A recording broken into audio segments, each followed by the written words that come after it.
Are Democrats adopting a strategy to keep Virginia's top Democrats in power, even blaming President Trump and telling Virginians to reflect on their own past? Well, let's bring in Virginia's NAACP Executive Committee member, Phil Thompson, and the former chair of the Virginia State Board of Social Services, candidate for Virginia's 31st House District, DJ Jordan.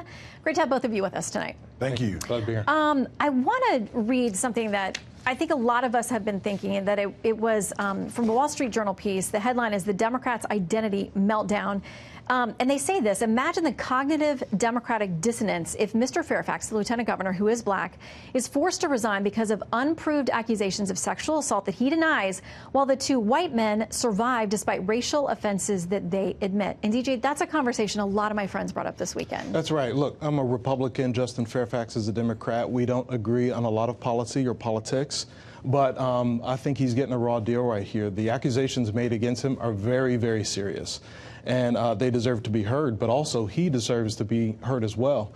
Due process is not just a legal a construct, it is a societal one that must be adhered to in this case. Yeah, and he's spoken out about that, and he said to the Washington Post, he says, everyone deserves to be heard. Even when faced with the allegations, I'm still standing up for everyone's right to be heard, but I'm also standing up for due process. But Phil, despite the things that are going on with the governor and the attorney general as well, with issues about racial insensitivity in their past, it seems like the lieutenant governor is the one who's most in danger of losing his job. Yeah, that's distressing, because we think that Governor Northam's allegations are actually more serious from a standpoint of how we feel. Everyone gets really hyped over the Blackface, but it's the Klansman he's standing next to, and the fact that he could cavalierly do that. With Justin Fairfax, we let the Democrats know that if they were going to try to push him out, there would be pushback from African Americans who make up a significant part of their base. So we let them know that this was going to not issue that we're not going to let them get away with. Okay, I want to play a little bit of what Governor Northam said now, going out on the media circuit and talking about his remorse and about where he stands. This is what he told CBS.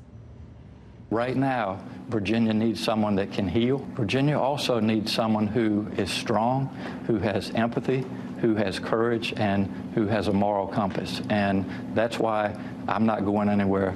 I want to get you both to react to that. He's not resigning, DJ. Yeah, if he really wants to help Virginia heal, he can first of all stop the Democrats from using race as a political weapon. Even today, there was a debate in Richmond about tax reform, and some of the Democrats called it a racist bill. Oftentimes, we've seen in politics that it's weaponized, the issue of race, and I think our country won't move anywhere or improve until race is no longer used as a political weapon. And Phil, final word to you. Well, Governor Northam, I think the best thing he could do is resign, because then it would show that that kind of behavior is not accepted. For him to sit there and almost in a absent-minded way say that I'm the person that can heal after he's the person that caused the problem is just, it's astounding. So we hope that he at some point resigns. And just to remind folks, initially he took responsibility for the picture. Now he says he wasn't in it. So there's more to this story, and so we'll follow it. Phil and DJ, thank you both for coming. Thank you very much.